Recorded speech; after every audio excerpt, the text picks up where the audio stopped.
আমরা কিভাবে কি করব ওই ওর দেন মিশাক তেল ঢালুক মিশাক ঢালেন ঢেলে মিশাক তেল ঢালেন দিছেন রং দিছেন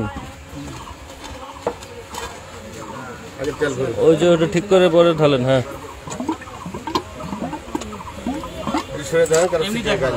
আচ্ছা এটা কি পাম অয়েল না কি এটা কি জিনিস হ্যাঁ এটা কি জিনিস হ্যাঁ এটা পাম অয়েল নাকি পুরা তেল কোনটা পাম অয়েল কই থেকে কিনছেন এই পাম অয়েল কার কাছ থেকে এখানে মহাজন আছে এখানে কুন্ডুর কাছ থেকে নাকি কুন্ডু নাকি আপনারা বনগ্রাম থেকেই নেন রং বেশি হয়ে গেছে এত লাগে না আরো কম হইলেই হয় এই দেখেন সুন্দর কালার হয়ে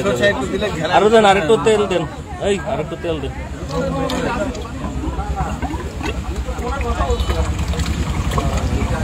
বাস এবার মিশান ভালো করে মিশান একদম সরিষার তেলের কালার আসছে না দেখেন আপনার সরিষার তেল ওরা এক্সপার্ট ওরা একটু কম কম করে দেয় দেন আরো তেল দেন একদম সরিষার তেলের কালারটা করেন বুঝলেন না আর এটা মিশানই হয় নাই তো হাত দেন ওখানে হাত দিয়ে মিশান হ্যাঁ ওরা দক্ষ এটা ওরা বোঝে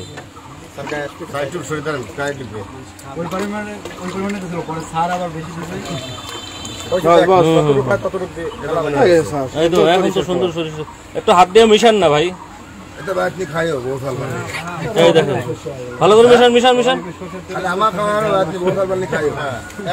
একবার এটা কি বোঝার কোন উপায় আছে যে এটা সরিষার তেল না দেখেন বাংলাদেশ সরিষার তেল দেওয়া আছে খুবই সুন্দর হয়েছে না কালারটা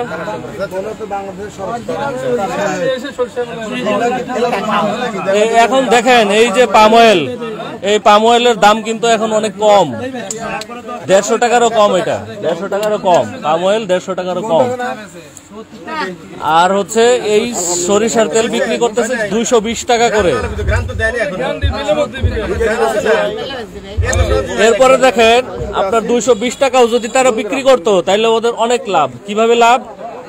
1 মণ সরিষা থেকে 16 কেজি তেল হয় অন্তত 16 কেজি তেল হয় তাহলে 220 টাকা করে যদি হয় আর এরপরে খৈল বের হয় বুঝতে পারলেন তাহলে তো এদের এমনি অটো লাভ আর আর এখানে এটা দিয়ে করতেছে তাহলে কত টাকা লাভ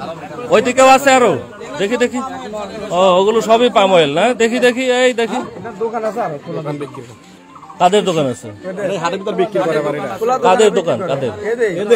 না সরিষার তেলের কারখানার সামনে সয়াবিন তেল পাম অয়েল তেল রাখা বলবেন যে আমরা বিক্রি করি এগুলো চলবে না বুঝতে পেরেছেন বাপরে বাপ ড্রামকে ড্রাম তেল নিয়ে আসছে না আমাদের কাছে তো অভিযোগ ছিল এরকম যারা ট্রাক দিয়ে তেল নামায় ট্রাকে ট্রাকে তেল নামে এদের এখানে এত তেল সব মিশাচ্ছে ওই যে সরিষার সাথে মনে করেন 1 মণ সরিষা দিল আর 1 ড্রাম তেল দিয়ে দিল ওই যে পাম অয়েল সাথে কিছু রং সব হয়ে গেল এগুলা কেমন কথা এই দেখি বাবু যান যান